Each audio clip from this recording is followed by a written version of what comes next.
안녕하십니까. 거꾸로 투자하는 쇼킹 부동산입니다. 서울시 토지거래 허가구역 지정. 그런데 시작해보겠습니다.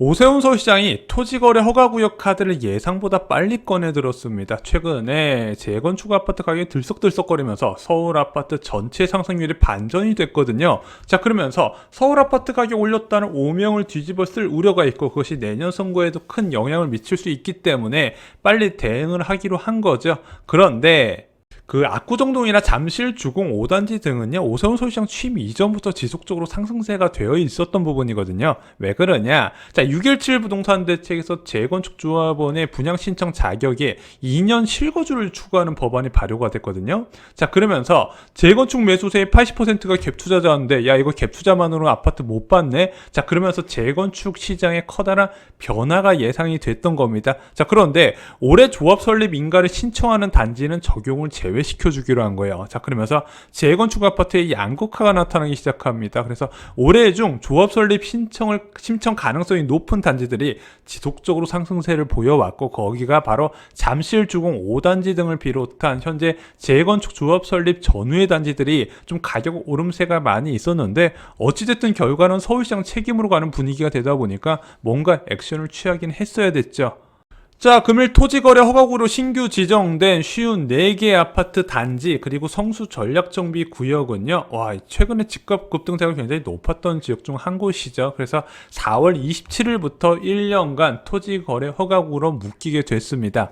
자, 그래서 앞으로 한 5일, 6일 정도 남았는데, 이 사이에 매매가 얼마나 많이 체결될지는 알 수는 없는데, 그동안 매수할까 말까 했던 사람들은 제가 볼 때는 사는 쪽으로 갈 것 같아요. 왜? 그 전에 토지거래 허가구역 지정 이전에 사놨던 사람들이 다 재미를 봤거든요. 자, 먼저 토지거래 허가구역으로 지정되면 어떤 부분이 달라지냐? 먼저 의무 사용 기간이 적용이 됩니다. 그래서 주거용은 의무 기간이 2년으로 돼 있잖아요. 2년 이상 사용할 실수요 목적만 가능해요. 전입은 당연히 해야겠죠. 게다가 매도는 전세 만기 3개월 이내만 가능하다는 겁니다. 그래서 모든 주거용품이나 상업용지가 다 적용되는 건 아니고요. 주거용은 토지 면적이 18제곱미터 초과, 그리고 상업용은 토지 면적이 20제곱미터 초과할 경우에 구청 허가가 필요한데, 그 허가 받을 때 실사유 목적이라는 걸 증빙을 해야 됩니다. 그래서 이제 리센트 아파트 보면 전용 27제곱미터 소형 아파트 있거든요. 초소형. 얘는 갭 투자가 가능해서 거래가 많이 있었고, 전용 84제곱미터 이상평형은 토지거래 허가구역으로 묶이다 보니까 거래가 크게 감소했었죠.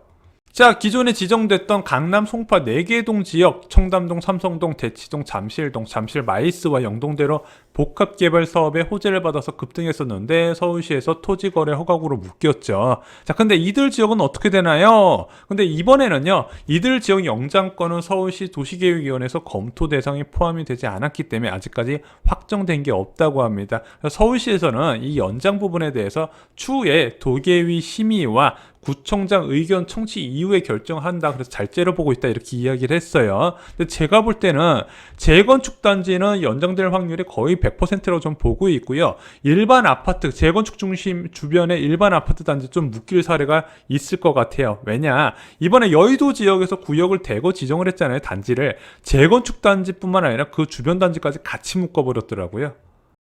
자, 이번 토지거래 허가구역 지정에 따른 부작용도 기자들이 질문을 했습니다. 당연히 질문했겠죠. 자, 잠실 대치 등도 작년 6월에 지정했는데 오히려 집값이 올랐다. 자, 그래서 이거 과연 실효성이 있을까? 이 부분에 대해서 물어봤고요. 또 하나, 야, 이거 지정된 데는 주변 지역으로 풍선 효과가 나면 어떻게 할래? 이 부분도 같이 따졌습니다. 그래서 이 두 가지 답변 좀 살펴볼게요.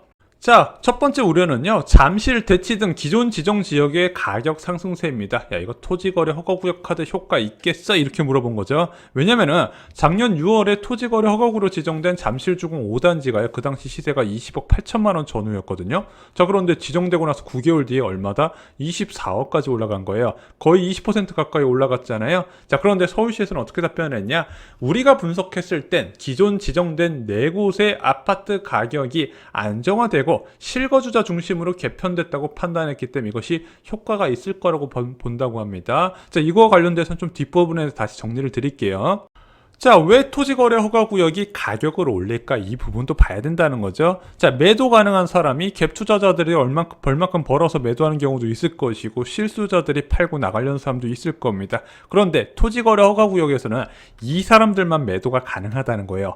야, 갭 투자자들도 만기 3개월 앞두고 팔 수 있다며 계약갱신 청구권 때문에 매물이 없어요. 실제 전입을 해서 2년 동안 거주가 가능해야 되는데 세입자가 계약갱신 청구권 사용하면 쓸 수가 없네. 자, 그렇기 때문에 실거주자 매물만 제한된다는 겁니다. 그런데 이 실거주하면서 구매하려는 희망자가 꽤 많이 있어요. 저금리의 장기화로 계속 늘어가는 추세거든요. 자, 비트코인 사는 마당에 이 재건축에 들어가면서 실거주하면서 투자할 사람이 왜 없겠습니까? 자, 그래서 수요 감소 효과보다는 매물 감소 영향을 더 크게 받으면서 가격이 올랐다는 부분이죠. 그래서 이번 구역 지정이 가격이 하락하진 않을 거라고 보는 부분입니다.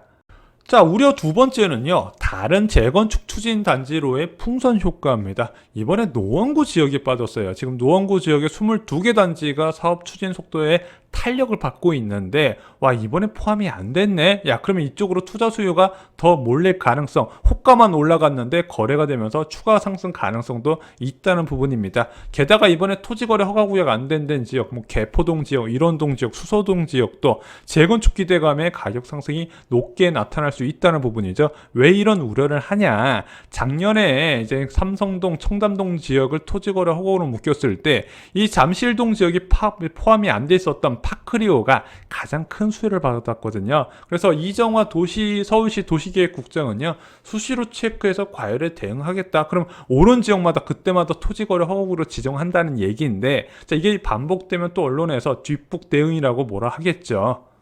그래서 이런 식으로 핀셋 규제가 쉽지가 않은 겁니다. 할 거면요, 전체 재건축 단지에 동시에 할 수 있는 방안을 찾아야 되는 거예요.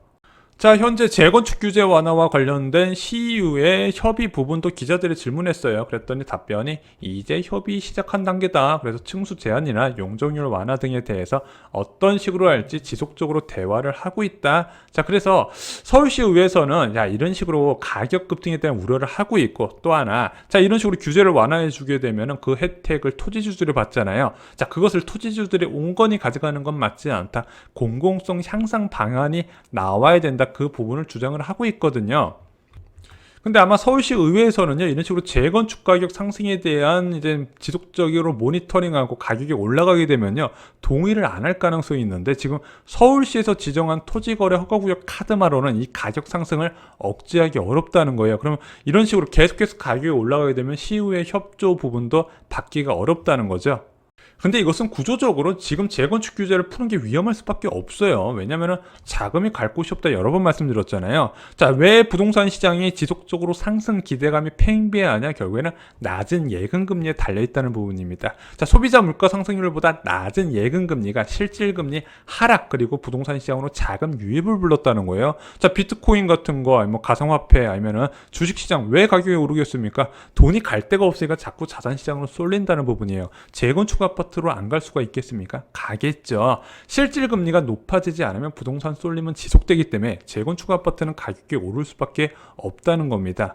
자, 결국 지난 시간에도 언급드렸지만 더 강한 투기 방지 대책이 필요로 할 겁니다. 결국에는 별도의 오세훈표 재건축 사업 모델이 나올 수밖에 없다는 부분이죠. 그래서 2사 공급 대책처럼 오세훈 서울시장표 민간 재건축 활성화 모델이 나와서 각종 혜택을 다 퍼주겠다. 대신 새로운 재건축 모델 발표 이후에 매수자는 현금 청산 대상이다. 과거 2사 공급 대책에서 적용하고 지금 효과적으로 잘 쓰고 있죠. 구역을 계속 늘려나감에도 불구하고 주택가격 불안이 안 나타나고 있어요. 왜? 그 토지 소유주들만 대박이 난 건데, 이 대박난 토지 소유주의 권리를 사고 팔면서 거품이 발생됐는데 그것을 차단시켰다는 거죠. 그리고 지금 공공성 강화도 뭐 중산층 임대주택 권리, 뭐 의무 부여 등 다양한 부분으로 공공성을 확대하면서 서울시 의회의 동의를 받을 수 있다고 생각합니다. 결국에는 오세훈 서울시장이 원하는 공급 확대 방안은요, 강력한 투기 방지 대책이 병행되어야 가능하다는 부분인데, 결국에는 이 투기 방지 대책이 토지거래 허가구역으로는 한계가 있다는 겁니다. 참고로 투기과열지구의 재건축 아파트는요 거래 규제가 적용됩니다. 이게 어떤 내용이냐, 2017년 파리부동산 대책에서 재건축 재개발 규제 정비가 들어가면서 투기과열지구 내 재건축 조합원 지위 양도 제한이 들어가요. 그래서 조합 설립 인가부터는요 조합원 지위 양도를 못하고요, 만약에 양도해버리면 현금 청산 대상자가 됩니다.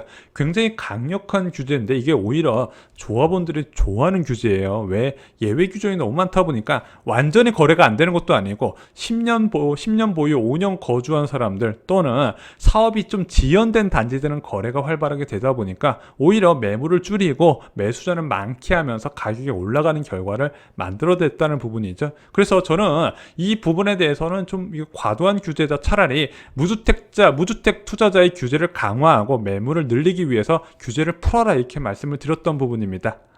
자, 앞으로 서울 지역 부동산 시장 흐름을 주목을 하셔야 됩니다. 토지거래 후곡으로 지정된 곳 가격 흐름을 예상을 하셔야 되고요. 또한 이번에 지정 안 된 곳도 어떤 들썩들썩거림이 나타나는지, 풍선 효과가 있는지 없는지도 같이 살펴보셔야 될 거고, 저희도 자주 영상을 올려드리겠습니다.